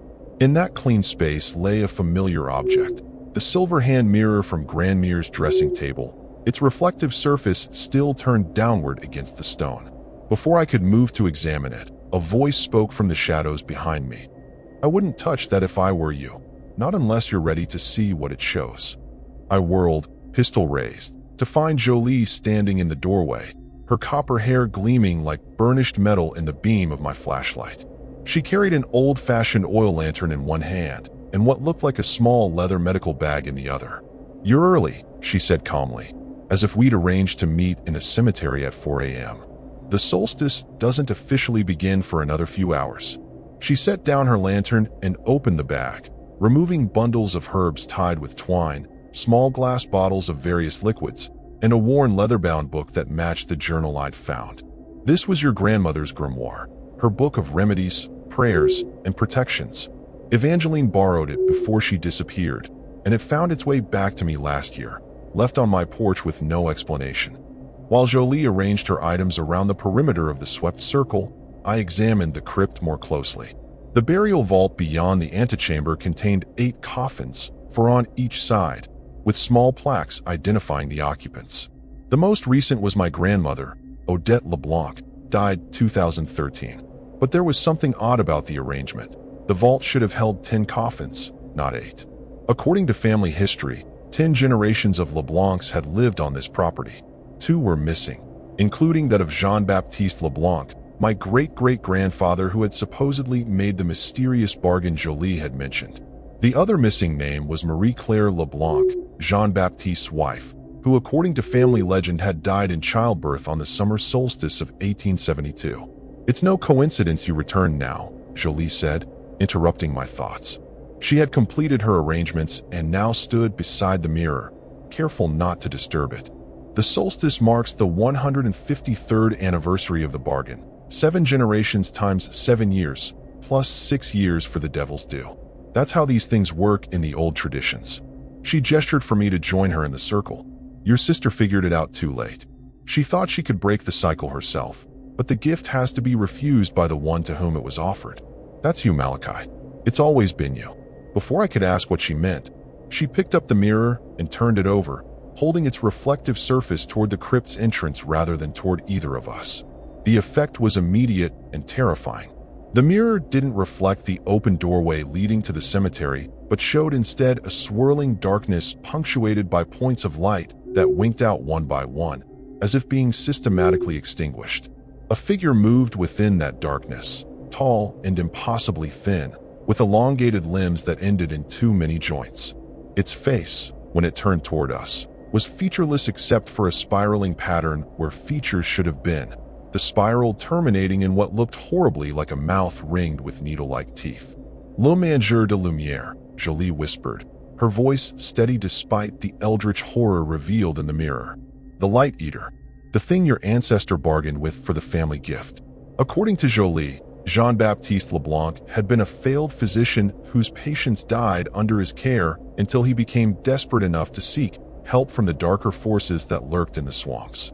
He had offered the entity 7 generations of his bloodline in exchange for the power to heal, a power that manifested as the family gift of Treader abilities. Each generation, the entity would select one child to receive the full measure of the gift. If that child accepted and used the powers, the bargain continued to the next generation. If they refused, the entity was supposed to depart, the contract broken. But Jean-Baptiste had tried to outwit the creature by adding hidden terms to the agreement, and now, 7 generations later, those terms had created a loophole that allowed the entity to remain, growing stronger with each light it consumed, each soul it claimed. "Your sister discovered the truth in your grandmother's papers," Jolie explained as we watched the creature in the mirror draw steadily closer to what I now understood was a boundary, a threshold between its realm and ours. She found Jean-Baptiste's original contract, realized that the final descendant, you, had never formally refused the gift. You just left, which the entity interpreted as postponement rather than refusal. It's been waiting, feeding on smaller lights, preparing for this moment when the barriers between worlds are thinnest. The solstice, I realized with growing horror. The time when light reached its zenith before beginning to wane. The perfect feeding ground for something that devoured light and the souls it represented. As dawn approached outside, the entity in the mirror grew more frenzied, sensing the impending solstice. Jolie worked quickly, mixing herbs and minerals in specific proportions, reciting prayers in a mixture of French and that older language I couldn't identify. She explained that Evangeline had attempted a similar ritual 6 years ago, but had made a critical error. She'd tried to break the bargain entirely rather than fulfill its original terms. The entity took her as compensation, Jolie said, her hands steady as she worked. Not her body. That's buried beneath the oak where you saw the figure in white yesterday. It took her light, her soul, forcing her to join the others it has claimed through the centuries. But there's still time to free her, to free all of them, if you formally refuse the gift before the solstice reaches its peak at noon today. The ritual Jolie outlined was deceptively simple. I would stand at the center of the family cemetery as the sun reached its zenith and formally renounce any claim to the LeBlanc gift, severing the bargain my ancestor had made. The execution, however, would be anything but simple. The entity would fight to prevent the severing, using every weapon at its disposal: fear, deception, even possession of the weak-willed or unwary. Already I could feel its influence as we left the crypt, carrying the grimoire and Jolie's supplies back to the house. The shadows seemed to move independently of their casting objects, trees bent at impossible angles to track our movements, and the persistent tapping sound had returned, now coming from all directions at once. Inside the house, evidence of the entity's growing power was everywhere. The floors wept a black ichor that moved against gravity, crawling up walls to form those same spiral patterns I'd seen in the grimoire and the mirror. Family photographs that had hung undisturbed for decades now showed distorted faces, eyes replaced by spinning vortexes, mouths stretched in silent screams. Most disturbing was the dining room, where the long mahogany table had been set for a feast with Grandmere's fine china and silver, each place setting meticulously arranged around a centerpiece of dead ravens, their wings splayed as if in flight, beaks open and eyes gouged out. "It's trying to frighten you into running," Jolie explained as she calmly began to dismantle the macabre display. "If you leave the property before refusing the gift, the bargain remains intact, and the entity grows stronger." We barricaded ourselves in the kitchen, the room traditionally considered the heart of Creole homes, and therefore the most protected from outside influences. Jolie prepared poultices and tinctures according to recipes in the grimoire, explaining their purposes as she worked. Some were for protection, others for clarity of mind or strengthening of will. The most important was a mixture of 17 specific herbs steeped in rainwater collected during a waxing moon, which I would need to consume exactly 7 minutes before making my formal refusal. It will temporarily open your perceptions, she warned as she bottled the murky liquid. You'll see things as they truly are, not as they appear to human eyes. It will be disturbing. As morning progressed, the entity's attacks intensified. The temperature in the house fluctuated wildly, freezing 1 minute, sweltering the next. Objects flew across rooms without visible cause. Voices called from empty spaces, sometimes pleading, sometimes threatening, all using the voices of people I'd loved and lost. Most persistent was a voice that sounded exactly like Evangeline's, begging me to leave, to save myself before it was too late. Don't trust Jolie, the voice urged. She's working with it, trying to trap you here like she trapped me. Jolie ignored the accusations, focusing on her preparations with the calm assurance of someone who had faced such phenomena before.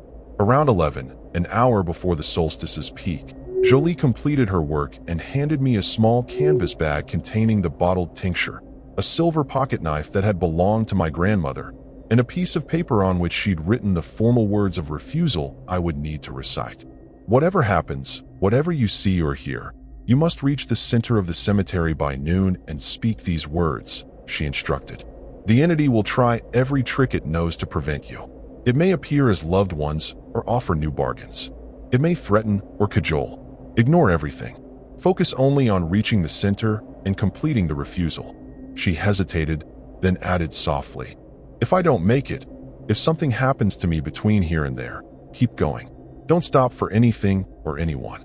We left the relative safety of the kitchen at 11:30, stepping into what should have been a bright June day, but instead resembled twilight. The sky had darkened to a bruised purple, and the air felt thick, resistant, as if we were moving through water rather than atmosphere. The path to the cemetery was no longer visible, obscured by a rolling ground fog that shifted and coalesced into half-seen shapes that lunged at us before dissolving back into mist. Jolie led the way, one hand holding her lantern high despite the nominal daylight, the other gripping a staff made from cypress wood carved with protective symbols. I followed close behind, the canvas bag clutched tightly in my sweating hand, every sense alert for signs of the entity's approach. Halfway to the cemetery, the attack came, not from the mist as I'd expected, but from the ground itself. The earth beneath our feet suddenly liquefied, becoming a sucking morass that grabbed at our ankles and calves, pulling us downward with inexorable force. Jolie reacted instantly, swinging her staff in a wide arc that scattered some kind of powder in a circle around us. Where the powder touched, the ground hissed and solidified, creating a temporary island of stability. "Run!" she shouted, shoving me forward as she turned to face something emerging from the bog behind us. Something large and glistening, with too many limbs and a familiar spiraling pattern where its face should have been. I hesitated, unwilling to leave her. "Gio!" she screamed, her voice changing, deepening into my grandmother's authoritative tone. "Complete the refusal. It's the only way to save any of us." I ran, following the remnants of the path, trying to ignore the sounds of struggle behind me. The cemetery gate loomed ahead, now twisted into an arch of writhing metal shapes that seemed almost alive. Beyond it, gravestones had rearranged themselves into a spiral pattern focusing on the center, where a figure in white stood with her back to me. Even at a distance, I recognized my sister's slender form, her dark hair hanging loose down her back. "Evangeline," I called, my voice catching. The figure turned slowly, revealing not my sister's face but a smooth, featureless expanse of skin with that same spiral pattern slowly forming in its center. Not Evangeline, not anymore. The thing wearing her form beckoned, its movements jerky and unnatural, like a marionette controlled by an unskilled puppeteer. The watch on my wrist showed 11:53, 7 minutes until the solstice's peak. With shaking hands, I uncorked the bottle of tincture Jolie had prepared and drank it in one swallow. The effect was immediate and overwhelming.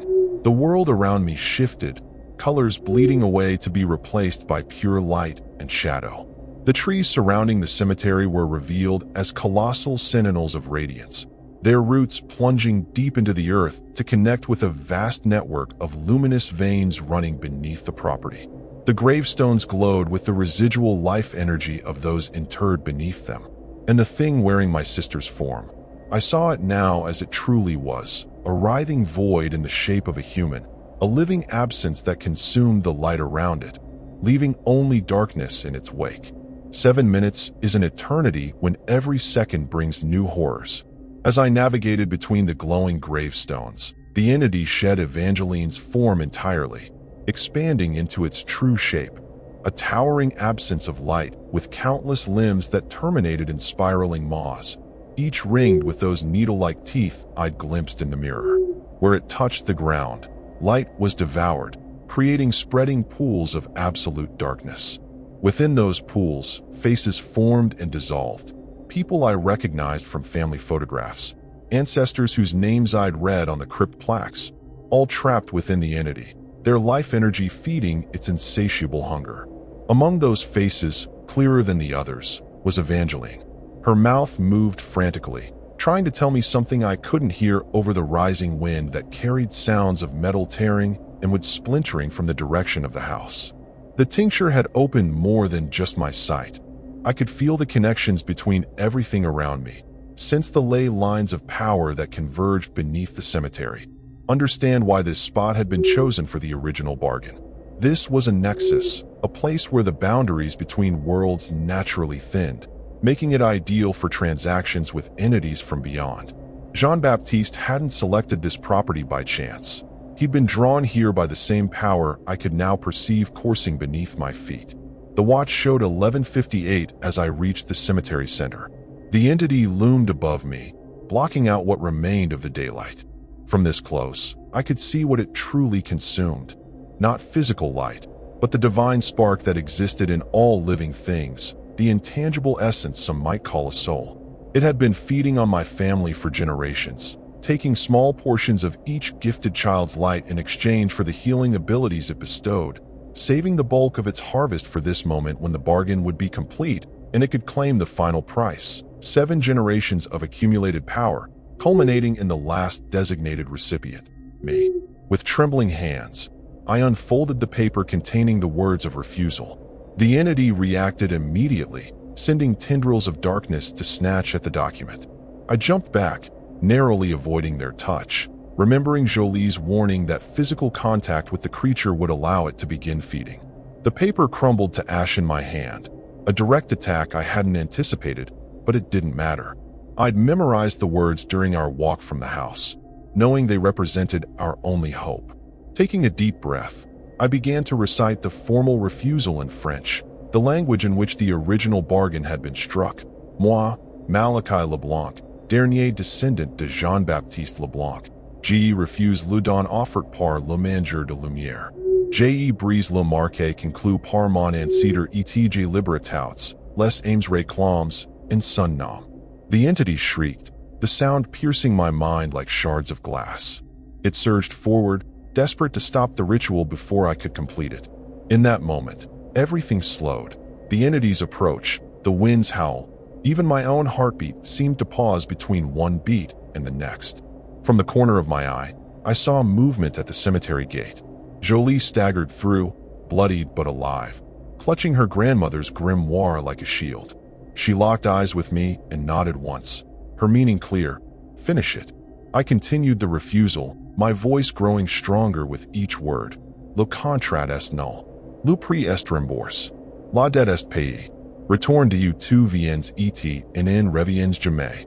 The entity's form began to waver, edges blurring as if it were being erased from reality itself.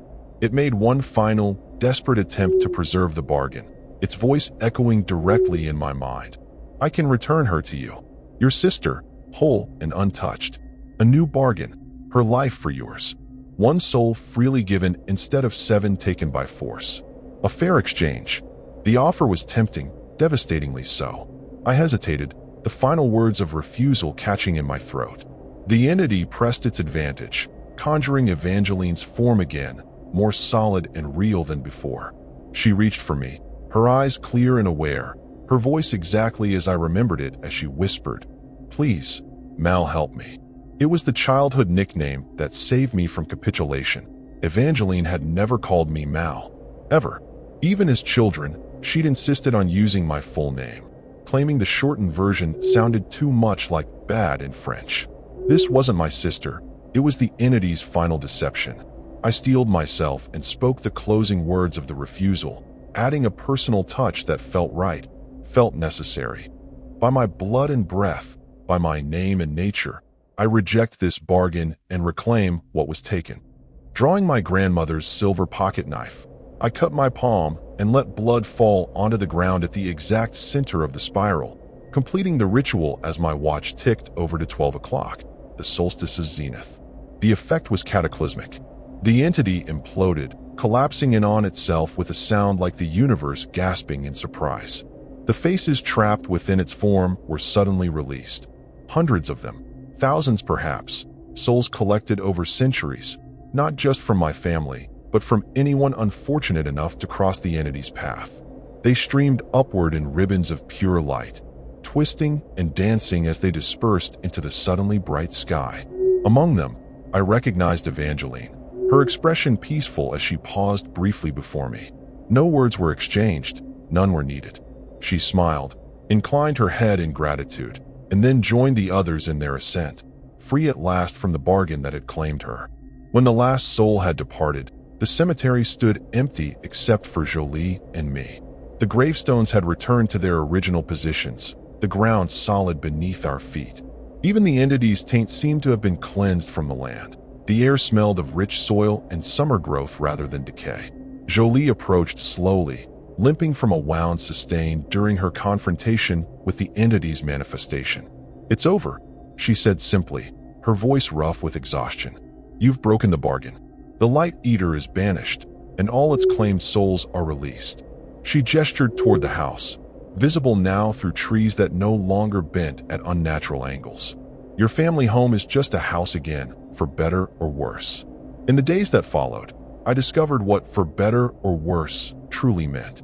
With the entity's influence removed, the land began to heal, but so did the collective memory of the community. People from Kato visited with casseroles and awkward condolences for Evangeline, whose body we found buried beneath the white oak, just as Jolie had said. The sheriff was full of apologies for the cursory investigation 6 years earlier, blaming budget cuts and understaffing rather than acknowledging the supernatural influence that had diverted attention from her disappearance. Mrs. Thibodeau brought a handwritten recipe for her famous sweet potato pie, along with stories about my grandmother I'd never heard before, tales of quiet heroism and healing that had been overshadowed by fear of the entity's taint. As summer faded into fall, I continued restoring the house, discovering in the process a talent for preservation I hadn't known I possessed. Jolie visited often, helping clear the overgrown herb garden and replant it with traditional medicinal species. We never spoke of what had happened at the solstice. There was no need to rehash horrors we both understood too well.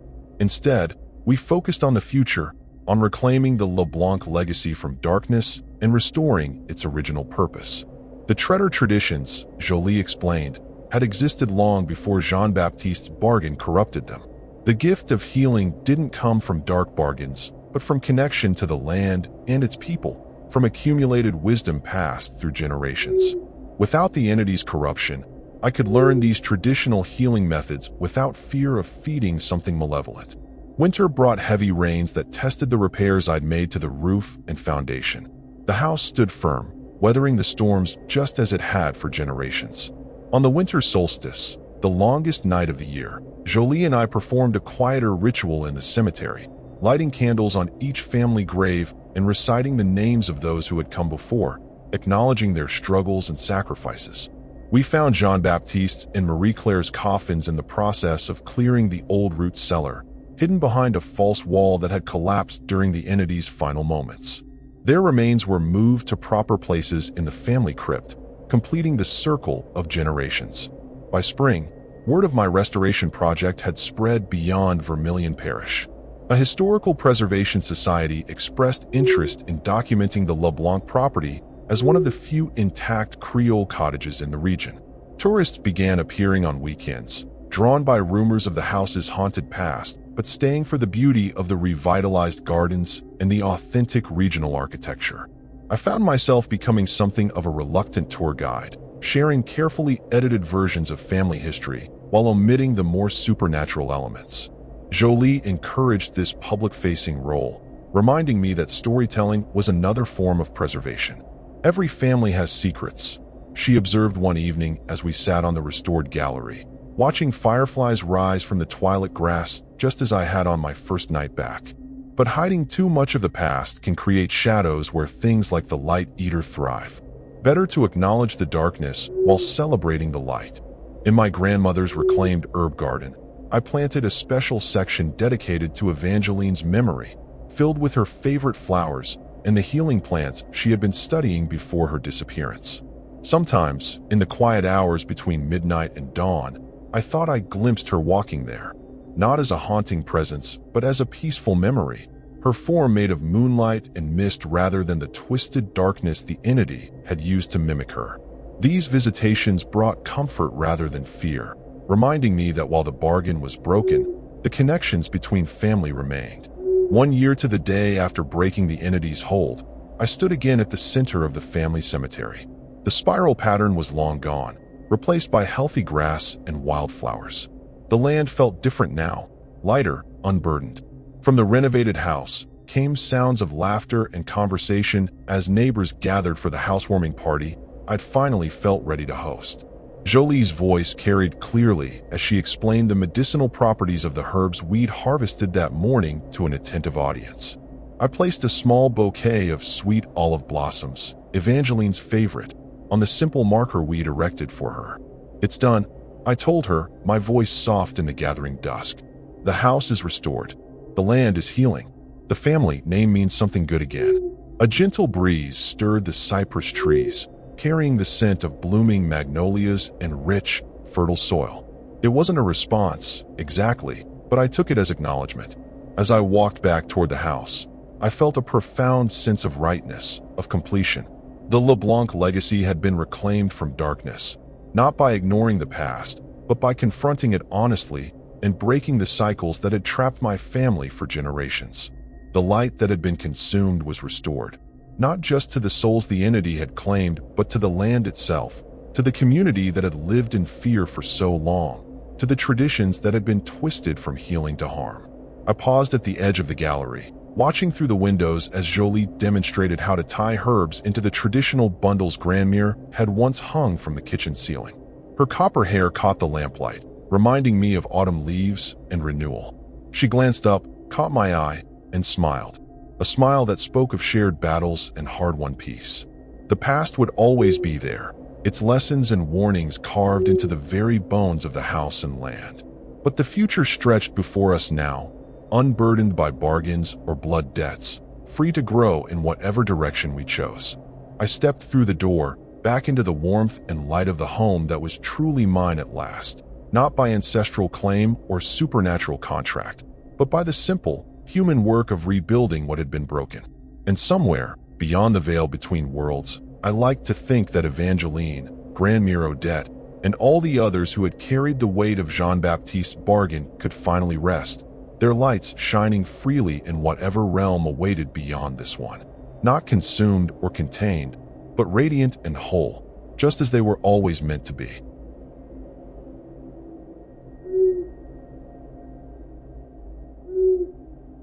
My boots sink into the soggy earth as I haul another crate of supplies to the cabin. I'm Elton Trahan, 34 years old, and this patch of Lafourche Parish is my new home. Left the city grind for this off-grid life, swamp air, cypress trees, and quiet that hums with life. The cabin's a fixer-upper, wood-weathered by decades of humid summers. My closest neighbors are my cousin Nadine, 29, and her boyfriend Remy, 31, who live a mile off in their own shack.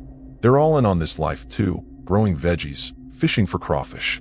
I feel free out here, but the bayou's got a pulse, frogs croaking, water lapping. Locals in Thibodeau warned me about old Cajun tales, rougarou, spirits in the moss. I laughed it off. City boy skepticism, you know? But tonight, the air feels thick, like it's watching me unpack. I set up a hammock between two trees, the kind you'd see in a magazine spread about simple living. Nadine swung by earlier, her braids bouncing as she teased me for not knowing how to clean a fish yet. She's tough, grew up wrestling alligators, or so she claims.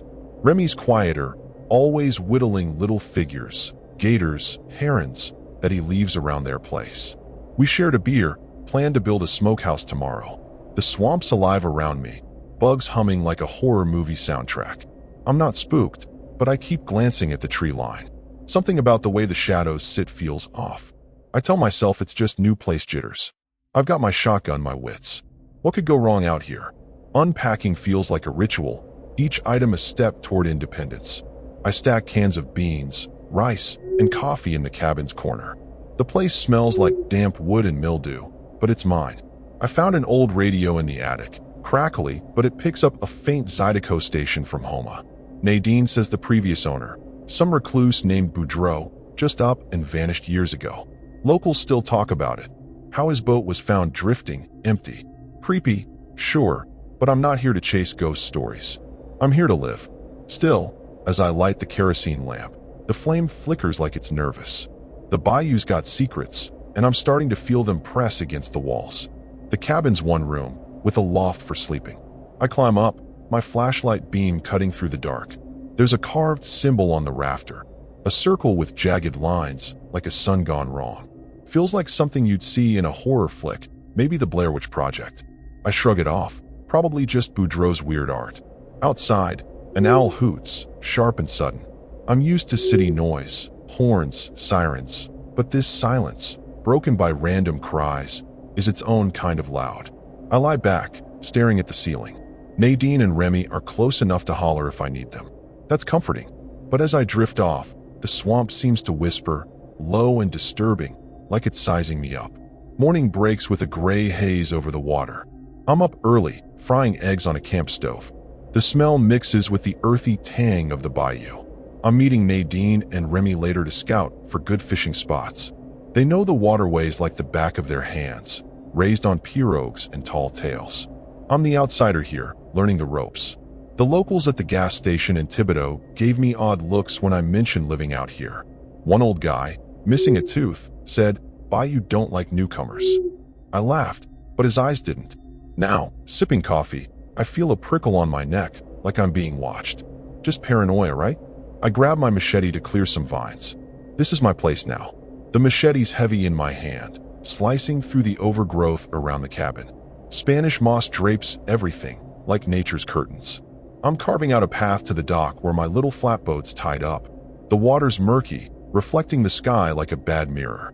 I think about those Cajun legends again, how the Rougarou hunts at night, half man, half beast.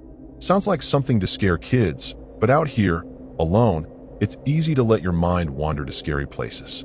I shake it off, focus on the work. Nadine's voice echoes in my head, calling me city boy. She's right, I've got a lot to learn. But I'm ready, or at least I think I am.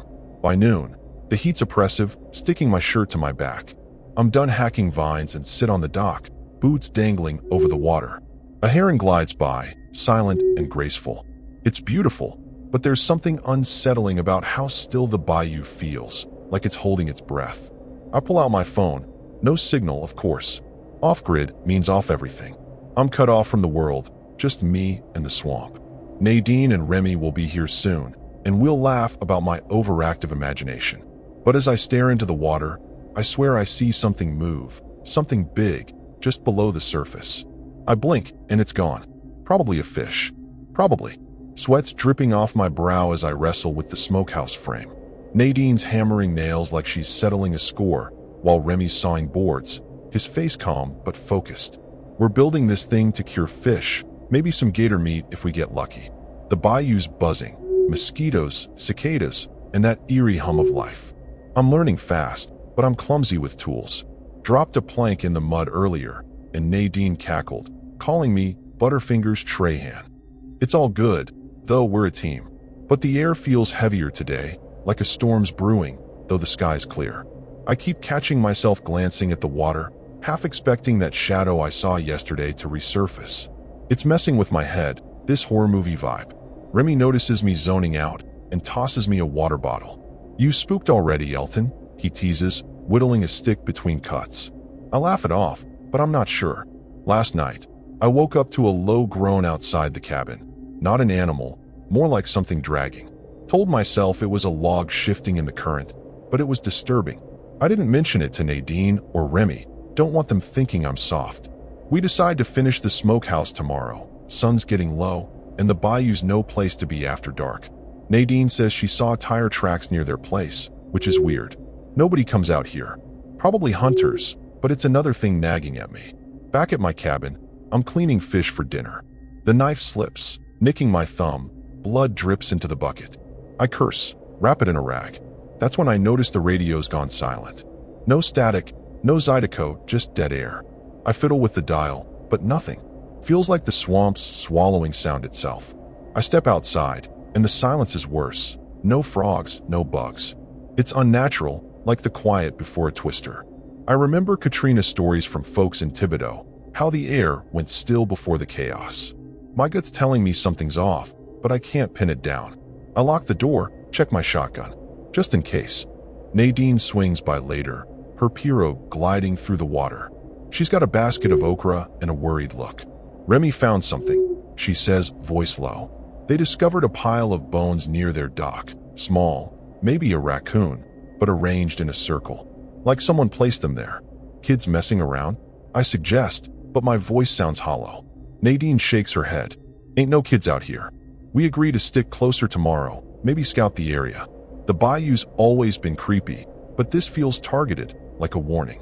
I'm starting to think those Cajun tales aren't just stories. The horror's sinking in, slow but steady. I'm up late, sketching that rafter symbol from the loft on a scrap of paper. It's bugging me, too deliberate to be random. I'm no expert, but it reminds me of voodoo markings I saw in a New Orleans museum once. Could be nothing, or it could be tied to Boudreaux's disappearance. My mind's racing, piecing together scraps. The shadow in the water, the groan, now bones. I'm not sleeping well. Every creak of the cabin feels like a threat. I decide to talk to Nadine and Remy about setting traps, maybe motion lights. If someone's out there, we'll catch them. But deep down, I'm not sure it's a someone we're dealing with. Morning comes, and I'm out checking the dock. My flatboat's rope is frayed, like something chewed it. Not cut, not worn, chewed. I stare at the marks, my heart thudding. Could be an animal, but what kind leaves teeth marks like that? I'm rattled, but I head to Nadine and Remy's to talk strategy. On the way, I spot something in the mud, a single barefoot print, human-sized but with claws. My blood runs cold. This ain't hunters or kids.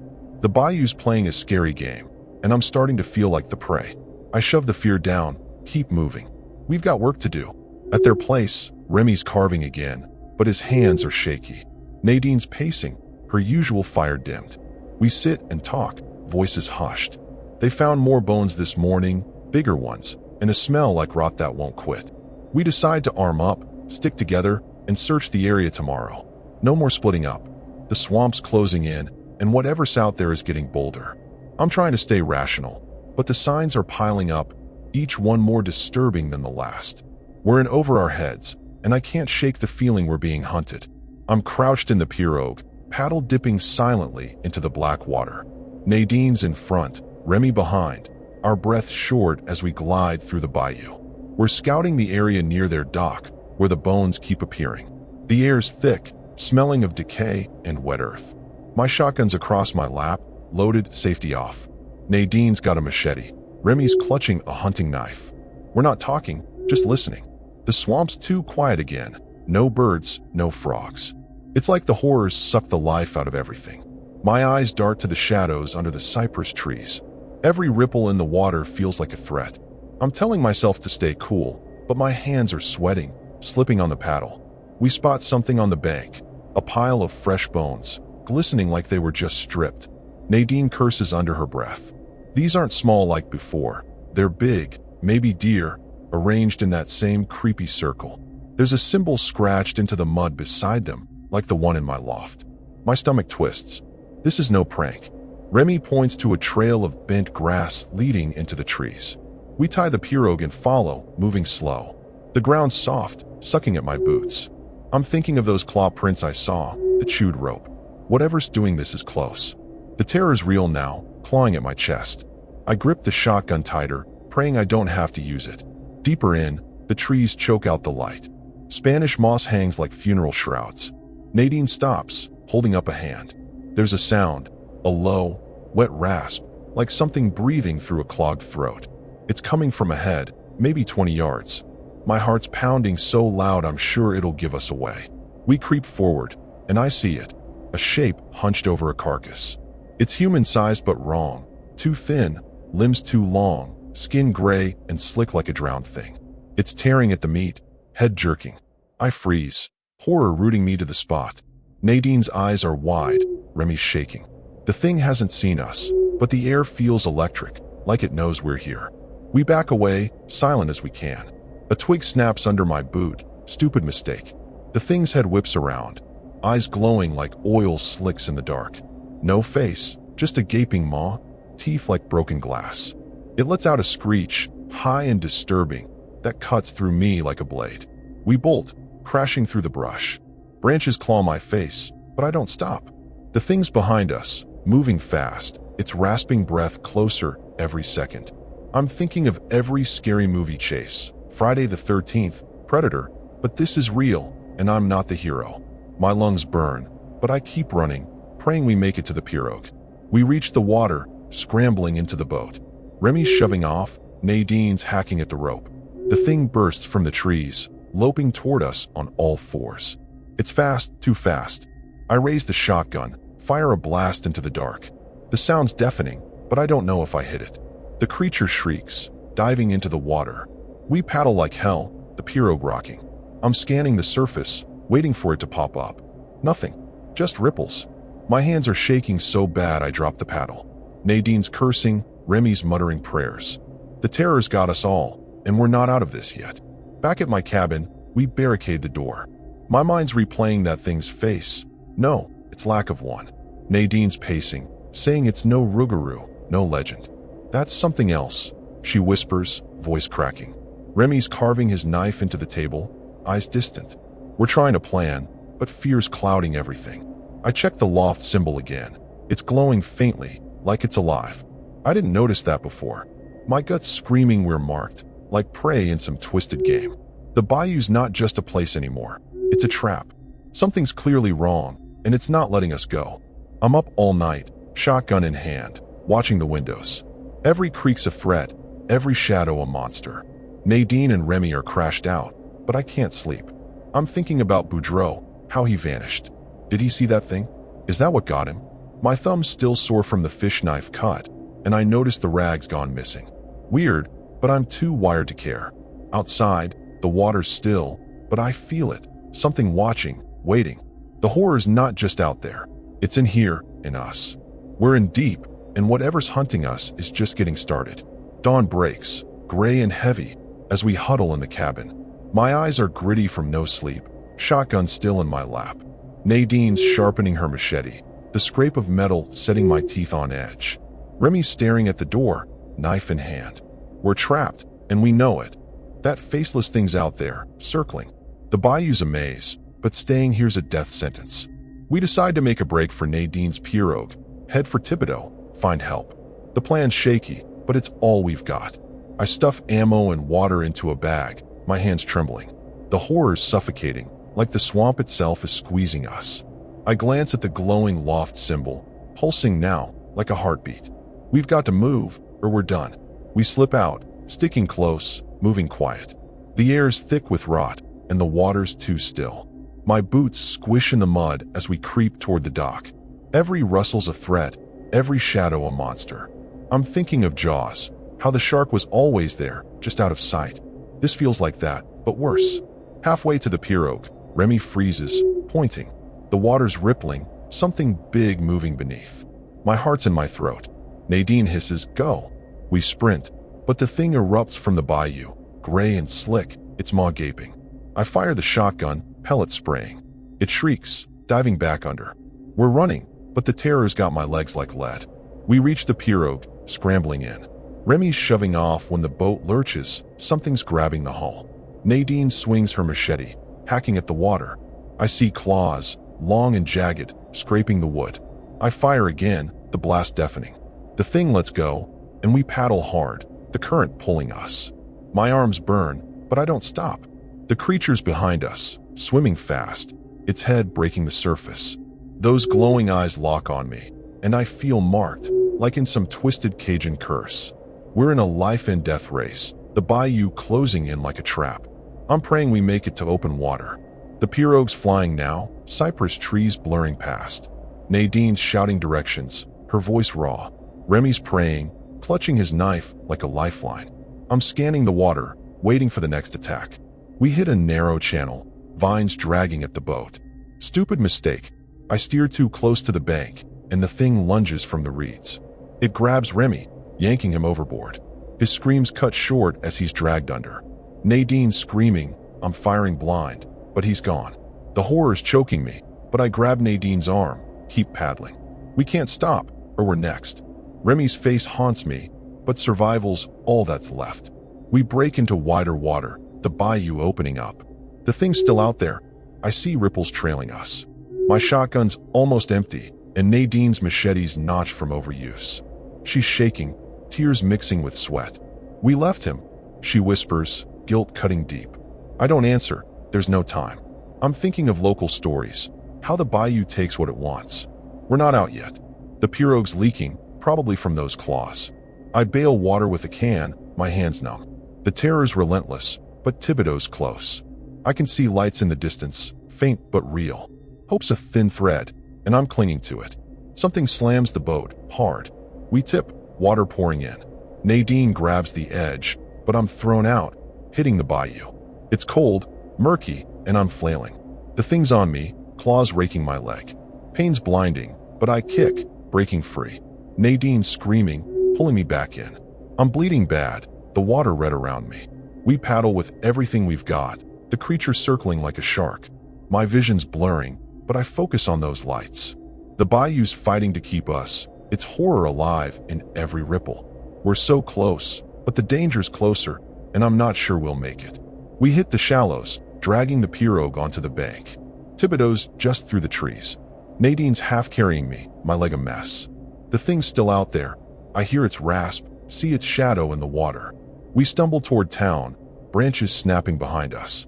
My blood's leaving a trail, and I know it's following. The terror's a living thing now, chasing us to the edge of civilization. I'm lightheaded, but Nadine's voice keeps me moving.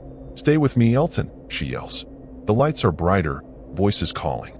We're almost there, but the bayou's not done with us yet. Something's coming fast. We burst into Thibodeau, collapsing near a gas station. Locals rush over, their faces a blur. I'm fading, blood pooling under me.